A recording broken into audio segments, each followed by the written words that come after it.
بسم الله الرحمن الرحيم. الرحمن علم القرآن خلق الإنسان علمه البيان. الشمس والقمر بحسبان والنجم والشجر يسجدان والسماء رفعها ووضع الميزان ألا تطغوا في الميزان وأقيموا الوزن بالقسط ولا تخسروا الميزان. والأرض وضعها للأنام فيها فاكهة والنخل ذات الأكمام والحب ذو العصف والريحان. فبأي آلاء ربكما تكذبان؟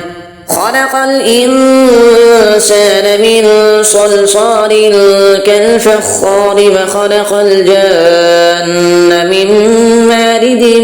من نار. فبأي آلاء ربكما تكذبان؟ رب المشرقين ورب المغربين. فبأي آلاء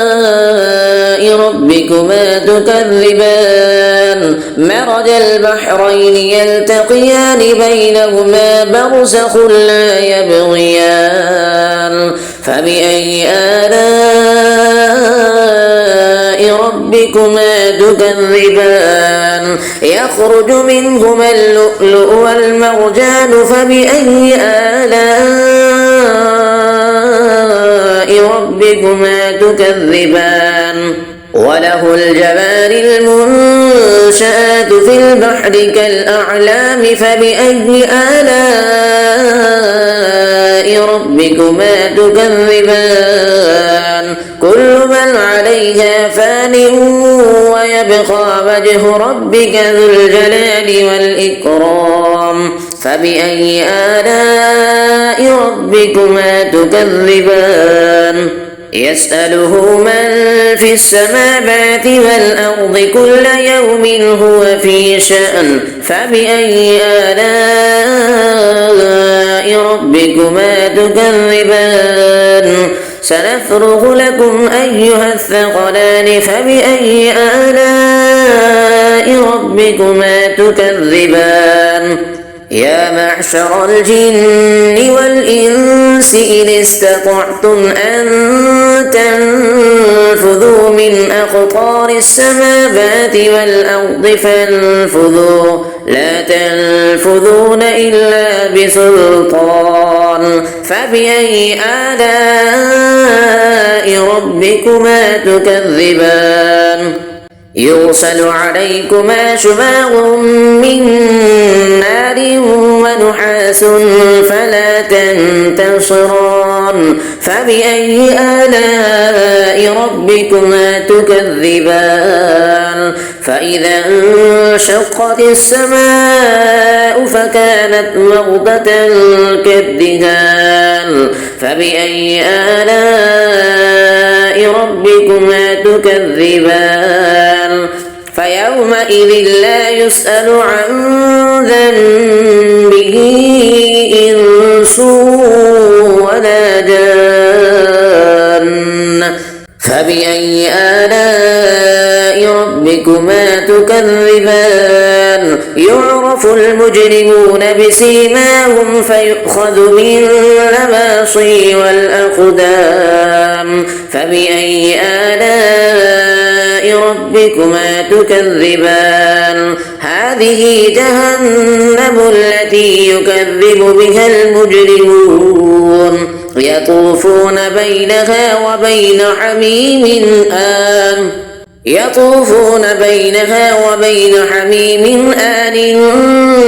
فبأي آلاء ربكما تكذبان؟ ولمن خاف مقام ربه جنتان. فبأي آلاء ربكما تكذبان؟ ذواتا أفنان. فبأي آلاء ربكما تكذبان؟ فيهما عينان تجريان فبأي آلاء ربكما تكذبان فيهما من كل فاكهة زوجان فبأي آلاء ربكما تكذبان متكئين على فرش بطائنها من استبرق وجنى الجنتين دان فبأي آلاء ربكما تكذبان فيهن قاصرات الطرف لم يطمثهن إنس قبلهم ولا جان فبأي آلاء ربكما تكذبان كأنهن الياقوت والمرجان فبأي آلاء ربكما تكذبان هل جزاء الإحسان إلا الإحسان فبأي آلاء ربكما تكذبان ومن دونهما جنتان فبأي آلاء ربكما تكذبان مدهامتان فبأي آلاء ربكما تكذبان فيهما عينان نضاختان فبأي آلاء ربكما تكذبان فيهما فاكهة ونخل ورمان فبأي آلاء ربكما تكذبان فيهن خيرات حسان فبأي آلاء ربكما تكذبان حور مقصورات في القيام فبأي آلاء ربكما تكذبان لم يطمثهن إنس قبلهم ولا جان فبأي آلاء ربكما تكذبان متكئين على رفرف خضر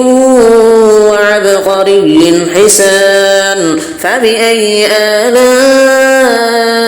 ربكما تكذبان تبارك اسم ربك ذي الجلال والإكرام صدق الله العظيم بسم الله الرحمن الرحيم ياسين والقرآن الحكيم إنك لمن المرسلين على صراط مستقيم تنزيل العزيز الرحيم لتنذر قوما ما أنذر آباؤهم فهم غافلون لقد حق القول على أكثرهم فهم لا يؤمنون إنا جعلنا في أعناقهم أغلالا فهي إلى الأذقان فهم مقمحون وجعلنا من بين أيديهم سدا ومن خلفهم سدا فأغشيناهم فهم لا يبصرون وسواء عليهم أنذرتهم أم لم تنذرهم لا يؤمنون إنما تنذر من اتبع الذكر وخشي الرحمن بالغيب فبشره بمغفرة وأجر كريم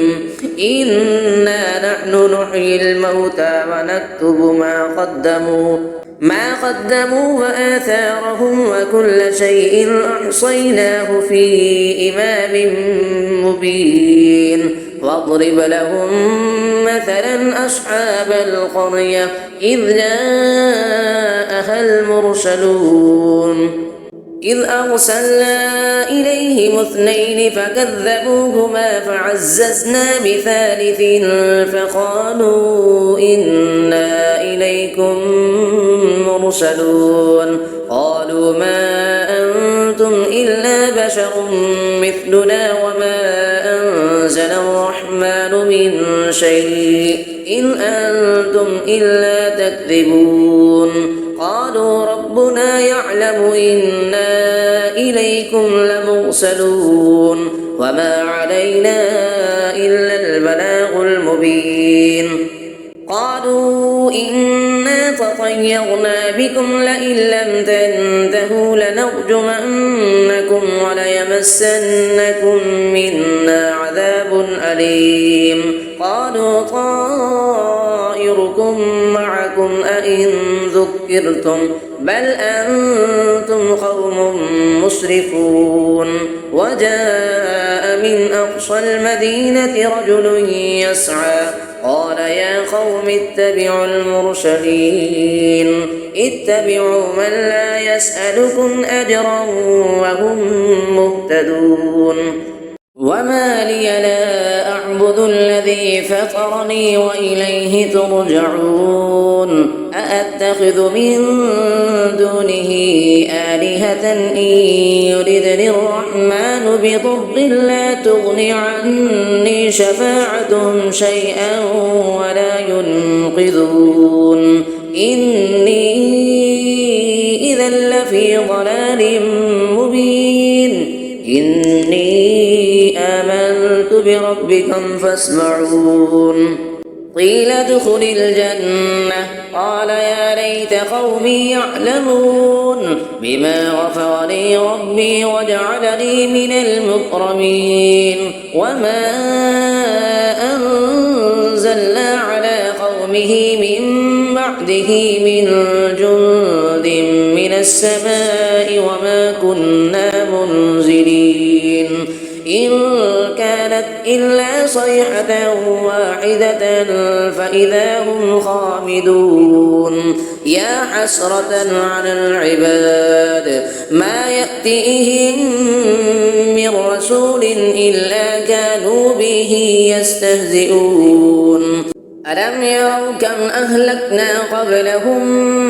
من القرون أنهم إليهم لا يرجعون وإن كل لما جميع لدينا محضرون وآية لهم الأرض الميتة أحييناها وأخرجنا منها حبا فمنه يأكلون وجعلنا فيها جنات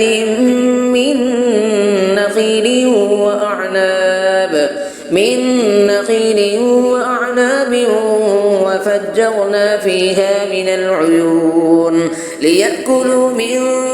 ثمره وما عملته أيديهم أفلا يشكرون سبحان الذي خلق الأزواج كلها مما تنبت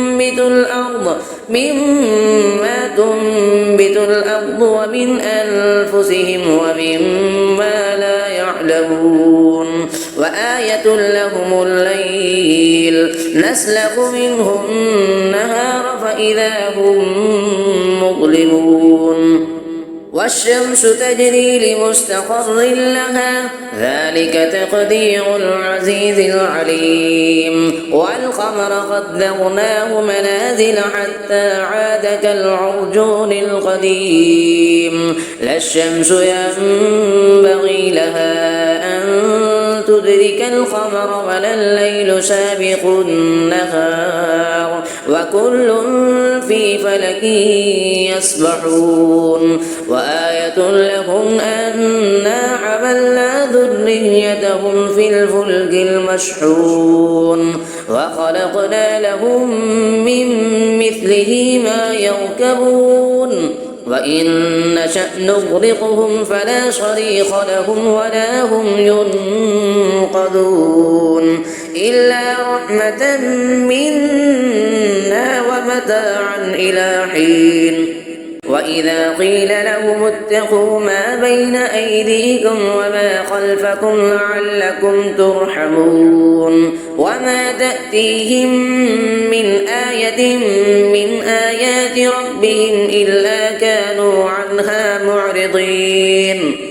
وإذا قيل لهم أنفقوا مما رزقكم الله قال الذين كفروا للذين آمنوا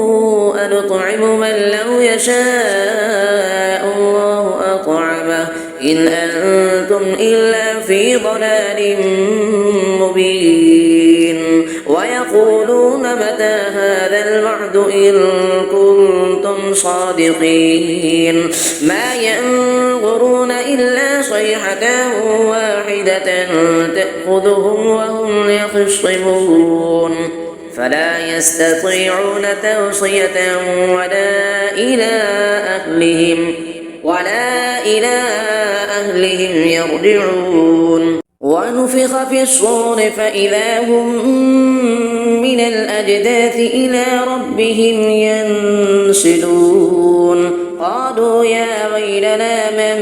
بعثنا من مرقدنا هذا ما وعد الرحمن وصدق المرسلون إن كانت إلا صيحة واحدة فإذا هم جميع لدينا محضرون فاليوم لا تظلم نفس شيئا ولا تجزون إلا ما كنتم تعملون إن أصحاب الجنة اليوم في شغل فاكهون هم وأزواجهم في ظلال على الأرائك متكئون لهم فيها فاكهة ولهم ما يدعون سلام قولا من رب رحيم وامتازوا اليوم أيها المجرمون ألم أعهد إليكم يا بني آدم ألا تعبدوا الشيطان إنه لكم عدو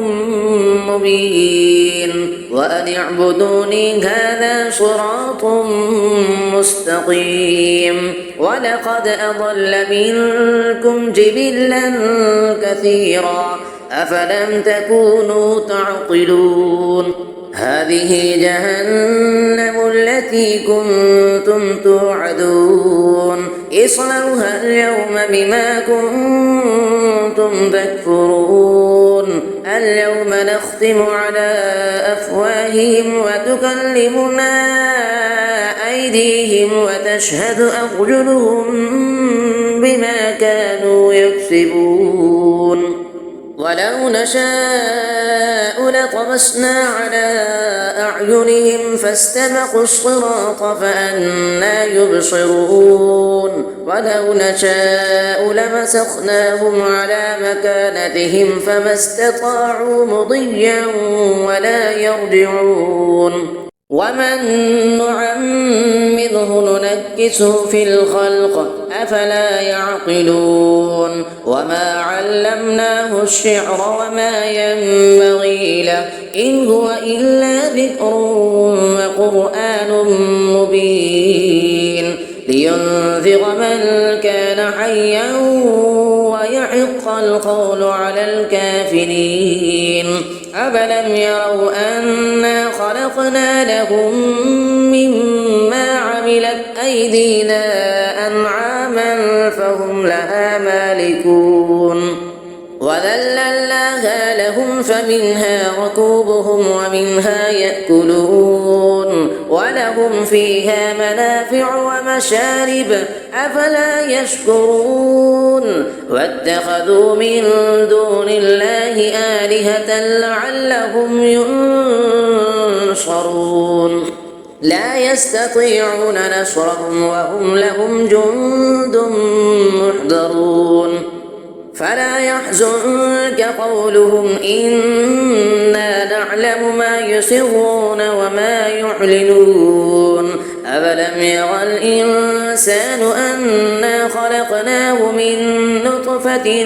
فإذا هو خصيم مبين فضرب لنا مثلا ونسي خلقه قال من يحيي العظام وهي رميم قل يحييها الذي أنشأها أول مرة وهو بكل خلق عليم الذي جعل لكم من الشجر الأخضر نارا فإذا أنتم منه توقدون أفليس الذي خلق السماوات والأرض بقادر على أن يخلق مثلهم بلى وهو الخلاق العليم إنما أمره إذا أراد شيئا أن يقول له كن فيكون فسبحان الذي بيده ملكوت كل شيء وإليه ترجعون صدق الله العظيم بسم الله الرحمن الرحيم الرحمن علم القرآن خلق الإنسان علمه البيان الشمس والقمر بحسبان والنجم والشجر يسجدان والسماء رفعها ووضع الميزان ألا تطغوا في الميزان وأقيموا الوزن بالقسط ولا تخسروا الميزان والأرض وضعها للأنام فيها فاكهة والنخل ذات الأكمام والحب ذو العصف والريحان فبأي آلاء ربكما تكذبان خلق الإنسان من صلصال كالفخار وخلق الجان من مارد من نار فبأي آلاء ربكما تكذبان رب المشرقين ورب المغربين فبأي آلاء ربكما تكذبان مرج البحرين يلتقيان بينهما برزخ لا يبغيان فبأي آلاء ربكما تكذبان يخرج منهما اللؤلؤ والمرجان فبأي آلاء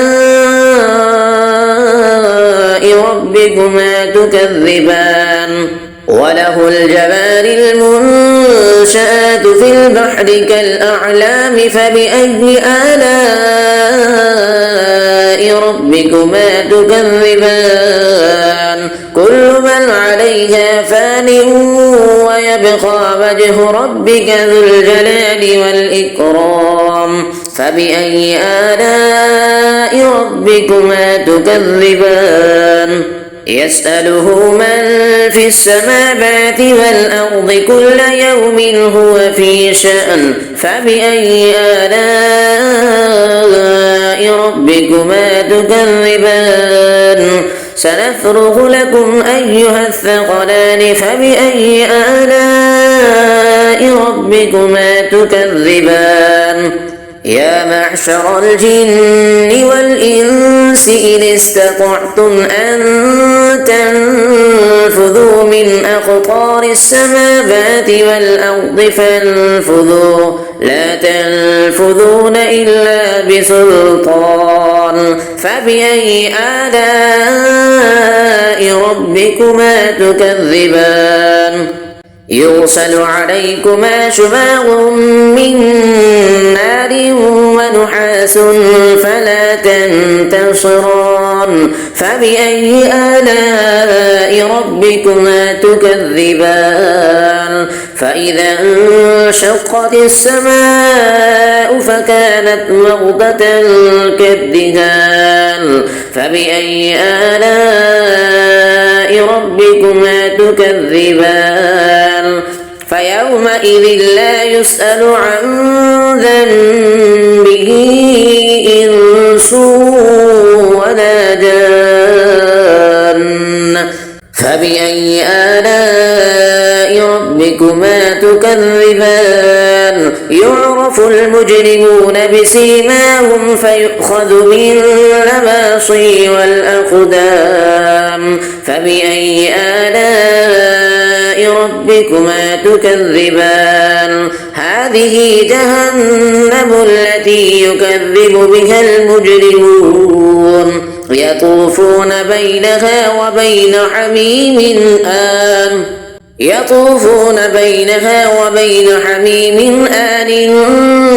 فبأي آلاء ربكما تكذبان ولمن خاف مقام ربه جنتان فبأي آلاء ربكما تكذبان ذواتا أفنان فبأي آلاء ربكما تكذبان فيهما عينان تجريان فبأي آلاء ربكما تكذبان فيهما من كل فاكهة زوجان فبأي آلاء ربكما تكذبان متكئين على فرش بطائنها من استبرق وجنى الجنتين دان فبأي آلاء ربكما تكذبان فيهن قاصرات الطرف لم يطمثهن إنس قبلهم ولا جان فبأي آلاء ربكما تكذبان كأنهن الياقوت والمرجان فبأي آلاء ربكما تكذبان هل جزاء الإحسان إلا الإحسان فبأي آلاء ربكما تكذبان ومن دونهما جنتان فبأي آلاء ربكما تكذبان مدهامتان فبأي آلاء ربكما تكذبان فيهما عينان نضاختان فبأي آلاء ربكما تكذبان فيهما فاكهة ونخل ورمان فبأي آلاء ربكما تكذبان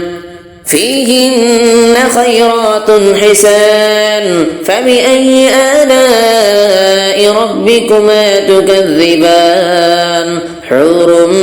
مقصورات في القيام فبأي آلاء ربكما تكذبان لم يطمثهن إنس قبلهم ولا جان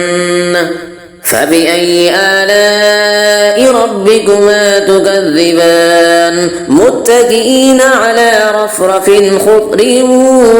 وعبقري حسان فبأي آلاء ربكما تكذبان تبارك اسم ربك ذي الجلال والإكرام صدق الله العظيم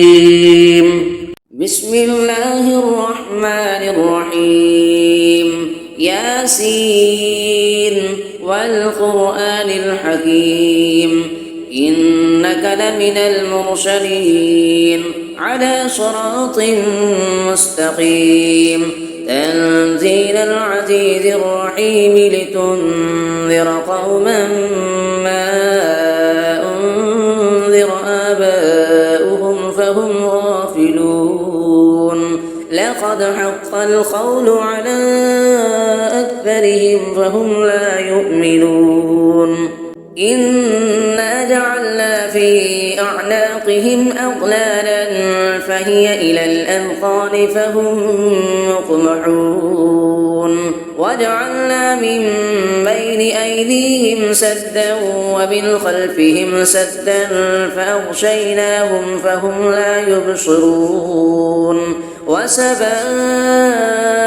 عليهم أنذرتهم أم لم تنذرهم لا يؤمنون إنما تنذر من اتبع الذكر وخشي الرحمن بالغيب فبشره بمغفرة وأجر كريم إنا نحن نحيي الموتى ونكتب ما قدموا وآثارهم وكل شيء أحصيناه في إمام مبين واضرب لهم مثلا أصحاب القرية إذ جاءها المرسلون إذ أرسلنا إليهم اثنين فكذبوهما فعززنا بثالث فقالوا إنا إليكم مرسلون قالوا ما أنتم إلا بشر مثلنا وما أنزل الرحمن من شيء إن أنتم إلا تكذبون قالوا ربنا يعلم إنا إليكم لمرسلون وما علينا إلا البلاغ المبين قالوا إنا تطيرنا بكم لئن لم تنتهوا لنرجمنكم وليمسنكم منا عذاب أليم قالوا طائركم معكم أئن ذكرتم بل أنتم قوم مسرفون وجاء من أقصى المدينة رجل يسعى قال يا قوم اتبعوا المرسلين اتبعوا من لا يسألكم أجرا وهم مهتدون وما لي لا أعبد الذي فطرني وإليه ترجعون أأتخذ من دونه آلهة إن يردني الرحمن بضر لا تغن عني شفاعتهم شيئا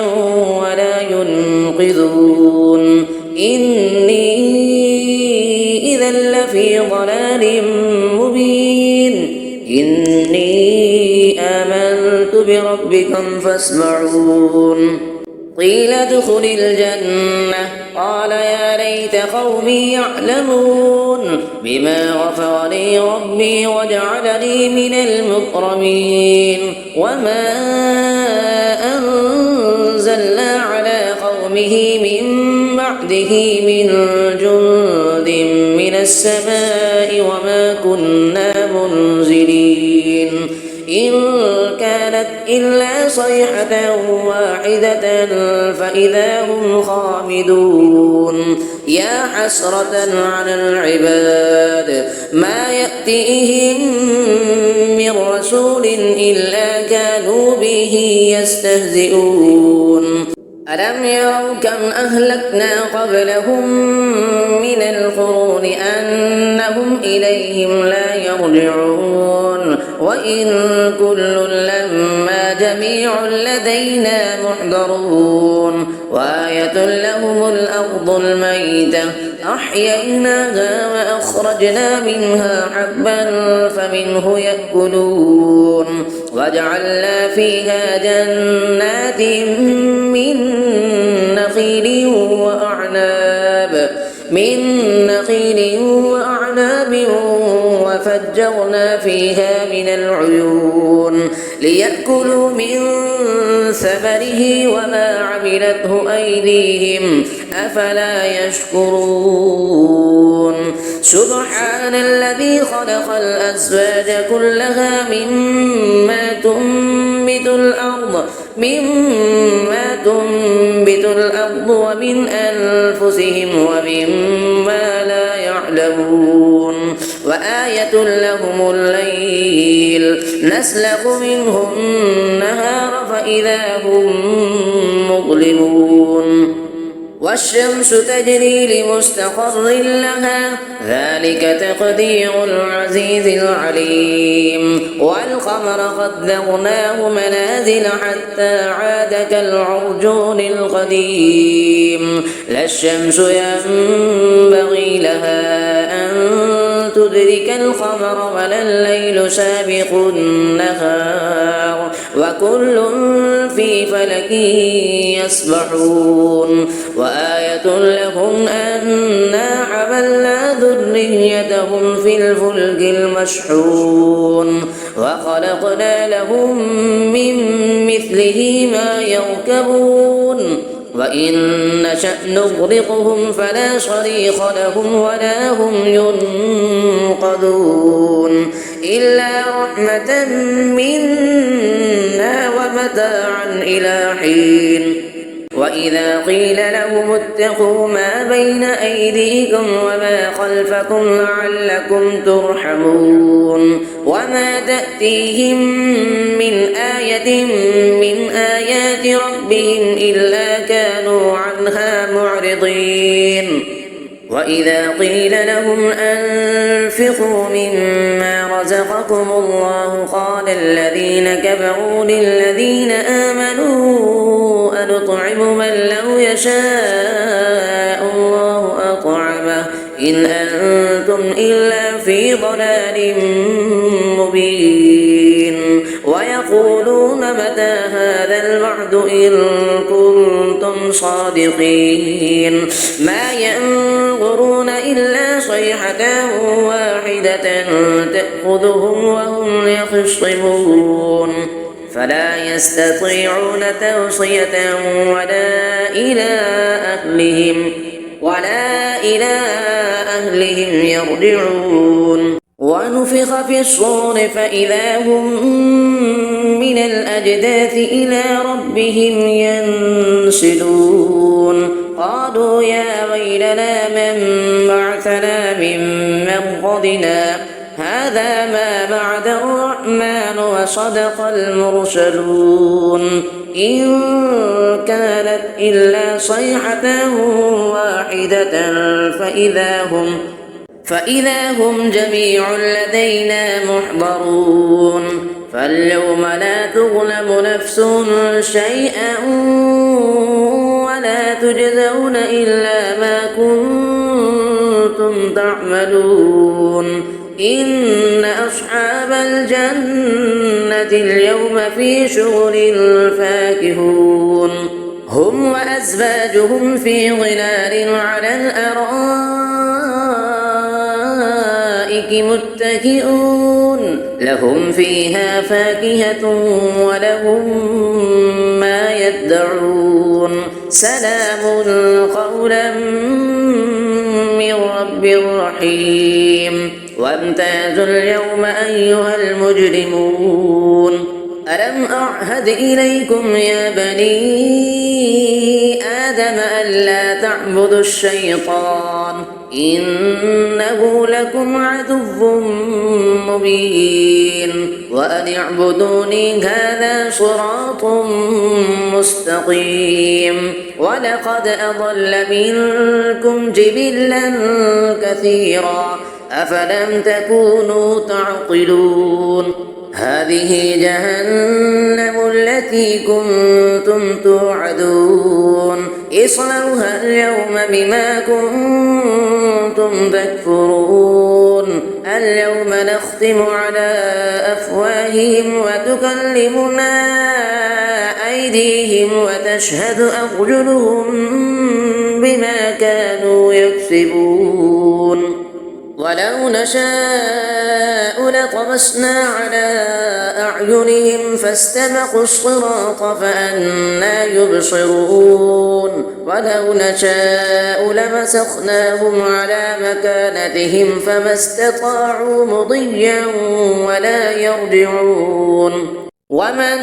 نعمره ننكسه في الخلق أفلا يعقلون وما علمناه الشعر وما ينبغي له إن هو إلا ذكر وقرآن مبين لينذر من كان حيا ويحق القول على الكافرين أفلم يروا أنا خلقنا لهم مما عملت أيدينا أنعاما فهم لها مالكون وذللناها لهم فمنها ركوبهم ومنها يأكلون ولهم فيها منافع ومشارب أفلا يشكرون واتخذوا من دون الله آلهة لعلهم ينصرون لا يستطيعون نصرهم وهم لهم جند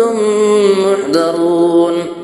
فلا يحزنك قولهم إنا نعلم ما يسرون وما يعلنون أفلم يرى الإنسان أنا خلقناه من نطفة فإذا هو خصيم مبين فضرب لنا مثلا ونسي خلقه قال من يحيي العظام وهي رميم قل يحييها الذي أنشأها أول مرة وهو بكل خلق عليم الذي جعل لكم من الشجر الأخضر نارا فإذا أنتم منه توقدون أفليس الذي خلق السماوات والأرض بقادر على أن يخلق مثلهم بلى وهو الخلاق العليم إنما أمره إذا أراد شيئا أن يقول له كن فيكون فسبحان الذي بيده ملكوت كل شيء وإليه ترجعون صدق الله العظيم بسم الله الرحمن الرحيم الرحمن علم القرآن خلق الإنسان علمه البيان الشمس والقمر بحسبان والنجم والشجر يسجدان والسماء رفعها ووضع الميزان ألا تطغوا في الميزان وأقيموا الوزن بالقسط ولا تخسروا الميزان والأرض وضعها للأنام فيها فاكهة والنخل ذات الأكمام والحب ذو العصف والريحان فبأي آلاء ربكما تكذبان خلق الإنسان من صلصال كالفخار وخلق الجان من مارد من نار فبأي آلاء ربكما تكذبان رب المشرقين ورب المغربين فبأي آلاء ربكما تكذبان مرج البحرين يلتقيان بينهما برزخ لا يبغيان فبأي آلاء ربكما تكذبان يخرج منهما اللؤلؤ والمرجان فبأي آلاء ربكما تكذبان وله الجوار المنشآت في البحر كالأعلام فبأي آلاء ربكما تكذبان كل من عليها فان ويبقى وجه ربك ذو الجلال والإكرام فبأي آلاء ربكما تكذبان يسأله من في السماوات والأرض كل يوم هو في شأن فبأي آلاء ربكما تكذبان سنفرغ لكم أيها الثقلان فبأي آلاء ربكما تكذبان يا معشر الجن والإنس إن استطعتم أن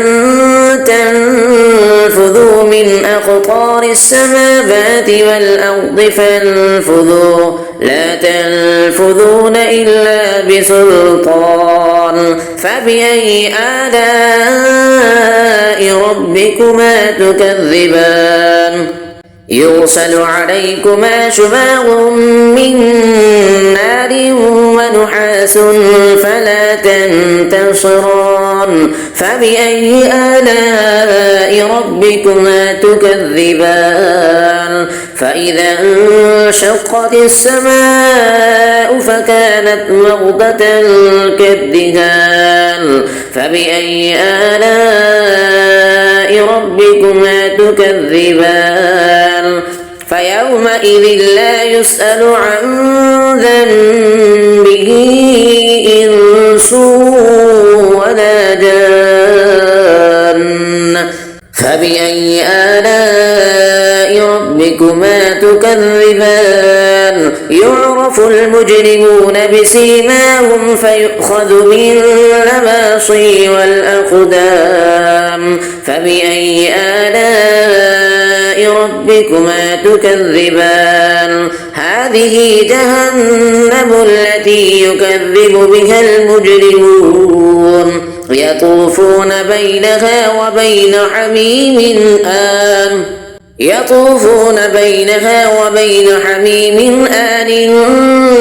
فبأي آلاء ربكما تكذبان ولمن خاف مقام ربه جنتان فبأي آلاء ربكما تكذبان ذواتا أفنان فبأي آلاء ربكما تكذبان فيهما عينان تجريان فبأي آلاء ربكما تكذبان فيهما من كل فاكهة زوجان فبأي آلاء ربكما تكذبان متكئين على فرش بطائنها من استبرق وجنى الجنتين دان فبأي آلاء ربكما تكذبان فيهن قاصرات الطرف لم يطمثهن إنس قبلهم ولا جان فبأي آلاء ربكما تكذبان كأنهن الياقوت والمرجان فبأي آلاء ربكما تكذبان هل جزاء الإحسان إلا الإحسان فبأي آلاء ربكما تكذبان ومن دونهما جنتان فبأي آلاء ربكما تكذبان مدهامتان فبأي آلاء ربكما تكذبان فيهما عينان نضاختان فبأي آلاء ربكما تكذبان فيهما فاكهة ونخل ورمان فبأي آلاء ربكما تكذبان فيهن خيرات حسان فبأي آلاء ربكما تكذبان حور مقصورات في القيام فبأي آلاء ربكما ربكما تكذبان لم يطمثهن إنس قبلهم ولا جان فبأي آلاء ربكما تكذبان متكئين على رفرف خضر وعبقري حسان فبأي آلاء ربكما تكذبان تبارك اسم ربك ذي الجلال والإكرام صدق الله العظيم. بسم الله الرحمن الرحيم. ياسين والقرآن الحكيم إنك لمن المرسلين على صراط مستقيم تنزيل العزيز الرحيم لتنذر قوما ما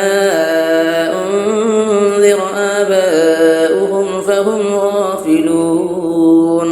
لقد حق القول على أكثرهم فهم لا يؤمنون إنا جعلنا في أعناقهم أغلالا فهي إلى الأذقان فهم مقمحون وجعلنا من بين أيديهم سدا ومن خلفهم سدا فأغشيناهم فهم لا يبصرون وسواء عليهم أنذرتهم أم لم تنذرهم لا يؤمنون إنما تنذر من اتبع الذكر وخشي الرحمن بالغيب فبشره بمغفرة وأجر كريم. إنا نحن نحيي الموتى ونكتب ما قدموا وآثارهم وكل شيء أحصيناه في إمام مبين واضرب لهم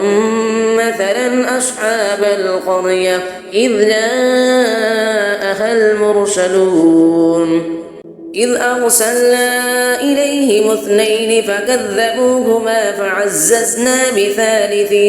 فقالوا إنا إليكم مرسلون قالوا ما أنتم إلا بشر مثلنا وما أنزل الرحمن من شيء إن أنتم إلا تكذبون قالوا ربنا يعلم إنا إليكم لمرسلون وما علينا إلا البلاغ المبين قالوا إنا تطيرنا بكم لئن لم تنتهوا لنرجمنكم وليمسنكم منا عذاب أليم قالوا طائركم معكم أئن ذكرتم بل أنتم قوم مسرفون وجاء من أقصى المدينة رجل يسعى قال يا قوم اتبعوا المرسلين اتبعوا من لا يسألكم أجرا وهم مهتدون وما لي لا أعبد الذي فطرني وإليه ترجعون أأتخذ من دونه آلهة إن يردني الرحمن بضر لا تغن عني شفاعتهم شيئا ولا ينقذون إني إذا لفي ضلال مبين إني آمنت بربكم فاسمعون قيل ادخل الجنة قال يا ليت قومي يعلمون بما غفر لي ربي وجعلني من المكرمين وما أنزلنا على قومه من بعده من جند من السماء وما كنا منزلين إن كان كانت إلا صيحة واحدة فإذا هم خامدون يا حسرة على العباد ما يأتيهم من رسول إلا كانوا به يستهزئون ألم يروا كم أهلكنا قبلهم من القرون أنهم إليهم لا يرجعون وإن كل لما جميع لدينا محضرون وآية لهم الأرض الميتة أحييناها وأخرجنا منها حبا فمنه يأكلون وجعلنا فيها جنات